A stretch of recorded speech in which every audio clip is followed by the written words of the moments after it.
અમદાવાદની એક એવી હસ્તકલા જે માત્ર કાપડનો ટુકડો નથી પરંતુ શ્રદ્ધા, સંઘર્ષ અને સ્વાભિમાનનો ઇતિહાસ છે. માતાની પછેડી, જેને હરતા ફરતા મંદિરો તરીકે ઓળખવામાં આવે છે, અને તાજેતરમાં આ કળાને જીઆઈ ટેગ મળતા હવે આંતરરાષ્ટ્રીય સ્તરે તેના નામનો દુરુપયોગ અટકશે અને મૂળ કારીગરોને તેમનો હક મળશે. જ્યારે વૈશ્વિક બજારમાં ચીજવસ્તુઓની કોપીનું જોખમ વધ્યું છે, ત્યારે જીઆઈ ટેગ આ કળા માટે સુરક્ષા કવચ બન્યું છે. આવો જાણીએ કે ભાનુભાઈ ચિત્રાના પરિવારની 8 પેઢીની અદ્ભુત સફર. જોઈએ આ રિપોર્ટ.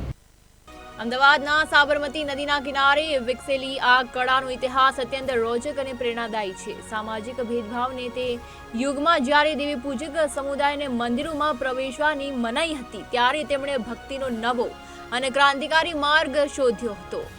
તેમણે સુતરાઈ કાપડ પર માતાજીના સ્વરૂપો અને પૌરાણિક પ્રસંગો કંડારવાનું શરૂ કર્યું, જેથી તેઓ જ્યાં જાય ત્યાં તેમનું મંદિર તેમની સાથે રહે. લાલ, કાળા અને સફેદ કુદરતી રંગોનો ઉપયોગ કરીને તૈયાર થતી આ માતાની પછેડી આજ અમદાવાદની ઓળખ બની ગઈ છે. ભારત સરકાર દ્વારા તેને જીઆઈ ટેગ આપવાથી હવે આ હસ્તકળાને કાયદાકીય રક્ષણ મળ્યું છે. આ ટેગનો સૌથી મોટો ફાયદો એ છે કે હવે કોઈ પણ વ્યક્તિ નકલી કે મશીન મેડ પ્રિન્ટને માતાની પછેડી તરીકે વેચી શકશે નહીં. આનાથી આર્થિક લાભો સીધા તે 80 જેટલા પરિવારો સુધી પહોંચશે, જેઓ પેઢીઓથી આ કળાને જીવંત રાખી રહ્યા છે. જીઆઈ ટેગ હવે આંતરરાષ્ટ્રીય બજારોમાં ગ્રાહકોને અસલી હસ્તકળાની ઓળખ કરવામાં મદદરૂપ સાબિત થઈ રહ્યો છે. નેશનલ એવોર્ડ બી મળેલો છે અને અત્યારે 2023 પદ્મશ્રી મળ્યો અને હવે જીઆઈ ટેગ બી મળી ગયો, એટલે અમારે રોજી રોટીનો કોઈ ઉદ્ધાર થયો છે અને આગળ હજુ અમને અમારી જનરેશનને બી કંઈ આગળ મોકો મળશે.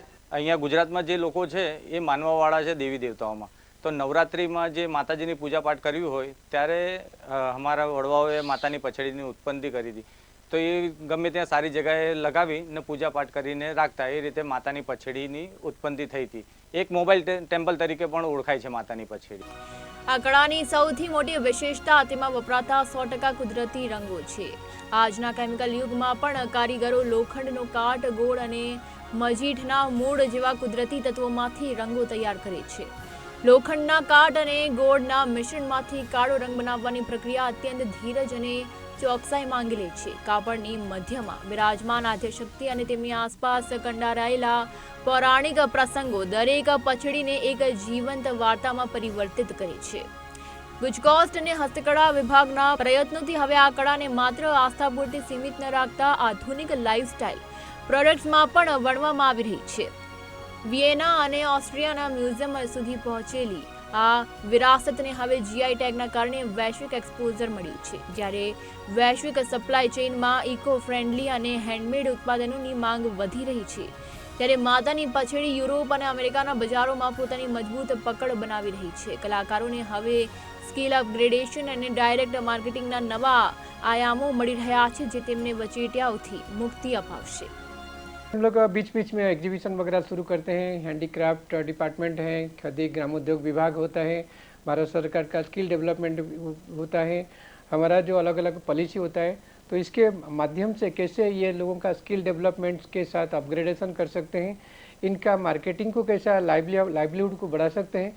तो इसके हिसाब से हम लोग को इनका जो सेल्फ हेल्प ग्रुप होता है, तो इसका जो तरीका में होता है, तो ये हम लोग को करने के लिए हम लोग को ये जो फैमिली के साथ इनके साथ हम लोग को कंटिन्यूएशन हम लोगों का संपर्क रहता है. G20 શિખર સંમેલન જેવી આંતરરાષ્ટ્રીય ઇવેન્ટ્સમાં જ્યારે વિશ્વના નેતાઓને માતાની પછેડી ભેટમાં આપવામાં આવી, ત્યારે આ કળાએ ભારતની શાનમાં વધારો કર્યો હતો. આ કળા અત્યારે માત્ર કપડાનો ટુકડો નથી, પરંતુ ગુજરાતની અસ્મિતા અને શ્રમિકોની અજોડ મહેનતનું પ્રમાણ છે. જીઆઈ ટેગ મળ્યા પછી હવે આ કળાના રક્ષણ માટે ઇમરજન્સી ચેકિંગ જેવી વ્યવસ્થાઓ પણ ઊભી કરવામાં આવી છે, જેથી બજારમાં વેચાતી ડુપ્લિકેટ પછેડીઓ સામે કાર્યવાહી કરી શકાય. ચિતારા પરિવારની 8મી પેઢી જ્યારે આ કામમાં જોડાય છે, ત્યારે તે સાબિત થાય છે કે પરંપરાગત જ્ઞાન જ સાચી સંપત્તિ છે. સરકાર હવે આ કલાકારોને જીએમસી હેઠળ રજિસ્ટર્ડ યુઝર બનાવી રહી છે, જેનાથી તેમને એક્સપોર્ટ લાયસન્સ મેળવવામાં સરળતા રહેશે.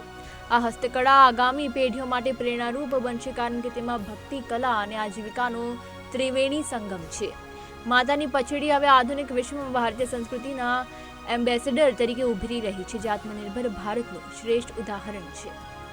અમદાવાદની આ વિરાસત હવે જીઆઈ ટેગના સુરક્ષા કવચ સાથે વિશ્વભરમાં ચમકવા માટે તૈયાર છે. ત્યારે માતાની પછેડી એ ગુજરાતનું ગૌરવ છે. જીઆઈ ટેગના આ કાયદાકીય રક્ષણ સાથે હવે આ કળા દુનિયાભરમાં અસલી ઓળખ સાથે ચમકશે. કલા અને આસ્થાનો આ વારસો અકબંધ રહે તે જ સાચો વિકાસ છે. કારીગરોની મહેનત અને ભક્તિનું આ પરિણામ આવનારા સમયમાં પશુપાલન અને ખેતીની જેમ જ હસ્તકળા ક્ષેત્રે પણ ગુજરાતનું નામ રોશન કરશે.